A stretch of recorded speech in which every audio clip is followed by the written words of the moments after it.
তিন নম্বর যে বিদাতটি ভারত, বাংলাদেশ, পাকিস্তানে হয়, দলে দলে কবর জিয়ারত করা, বিশেষ করে এই রাতে দল বেঁধে কবর জিয়ারত করা, এটি একটি বিদাত। কবর জিয়ারত সবসময় করেন, যে কোনো সকাল বিকাল যান আপনি, আর কবর জিয়ারত করবেন, গ্রামের কবর জিয়ারত করবেন, কাছের কবর জিয়ারত করবেন, পাকা কবর না, যেখানে শিরিক হচ্ছে বেদাত হচ্ছে ওখানে যাবেন না। বাপ মায়ের কবর জিয়ারত করবেন, আত্মীয় স্বজনের কবর জিয়ারত করবেন, নেক লোকদের কবর জিয়ারত করবেন, কিন্তু কাছে সফর করে গিয়ে ভাই। এবং কবরস্থানকে আলোকিত করা, এটা আরেকটি বিদাত। কবরস্থানকে একবার আলোকিত করে দেওয়া, মোমবাতি দিয়ে একবারে জনাক করে দেওয়া হয়েছে, এই সব বিদাত আমাদের দেশে রয়েছে। 4 নম্বর বিদাত, এই রাতে ভালো ভালো খাবার তৈরি করে গ্রামের গরিব মিসকিনকে খাওয়ানো, কারণ ভালো ভালো খাওয়াবো, আল্লাহ রাজি হবে, এবছর রুজিতে আমার বরকত হবে, কারণ ভাগ্য রজনী। এটা বুঝতে পারছেন না? এগুলো হচ্ছে বিদাত। 5 নম্বর বিদাত হচ্ছে শাবান মাসের, সেটা হচ্ছে এই রাত জাগরণ করে, রাত্রি যাপন করে নফল পড়া, ইবাদতবন্দি করা। শবে বরাতের নফল পড়ছি, শবে বরাতের রাত্রি যাপন করছি, এটি একটি বিদাত।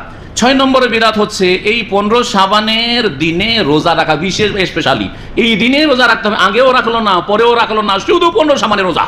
এটা হচ্ছে জাল কথা এবং এই হচ্ছে বিদাত। এই 6টি বিদাত বলে শেষ করলাম। নবী মুহাম্মদ রাসূলুল্লাহ সাল্লাল্লাহু আলাইহি ওয়াসাল্লামের সাথে সম্পৃক্ত করে যে বলা হয়েছে যে যখন নিসফে শাবান আসবে, রাত্রে নফল পড়ো, দিনে রোজা রাখো, এই হাদিসটি মওযু, জাল এবং মিথ্যা, এটা মুহাদ্দিসিনে কেরামরা সকলে বলেছেন। সুতরাং এইসব থেকে সতর্ক সাবধান করছি। 3 নম্বর যে বিদাতটি ভারত, বাংলাদেশ, পাকিস্তানে হয়, দলে দলে কবর জিয়ারত করা, বিশেষ করে এই রাতে দল বেঁধে কবর জিয়ারত করা, এটি একটি বিদাত। কবর জিয়ারত সবসময় করেন, যে কোনো সকাল বিকাল যান আপনি, আর কবর জিয়ারত করবেন, গ্রামের কবর জিয়ারত করবেন, কাছের কবর জিয়ারত করবেন, পাকা কবর না, যেখানে শিরিক হচ্ছে বেদাত হচ্ছে ওখানে যাবেন না। বাপ মায়ের কবর জিয়ারত করবেন, আত্মীয় স্বজনের কবর জিয়ারত করবেন, নেক লোকদের কবর জিয়ারত করবেন, কিন্তু কাছে সফর করে গিয়ে ভাই। এবং কবরস্থানকে আলোকিত করা, এটা আরেকটি বিদাত। কবরস্থানকে একবার আলোকিত করে দেওয়া, মোমবাতি দিয়ে একবারে জনাক করে দেওয়া হয়েছে, এই সব বিদাত আমাদের দেশে রয়েছে। 4 নম্বর বিদাত, এই রাতে ভালো ভালো খাবার তৈরি করে গ্রামের গরিব মিসকিনকে খাওয়ানো, কারণ ভালো ভালো খাওয়াবো, আল্লাহ রাজি হবে, এবছর রুজিতে আমার বরকত হবে, কারণ ভাগ্য রজনী। এটা বুঝতে পারছেন না? এগুলো হচ্ছে বিদাত।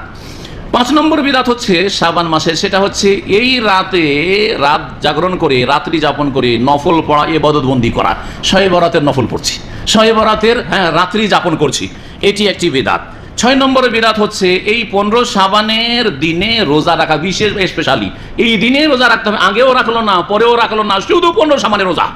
এটা হচ্ছে জাল কথা এবং এই হচ্ছে বিদাত।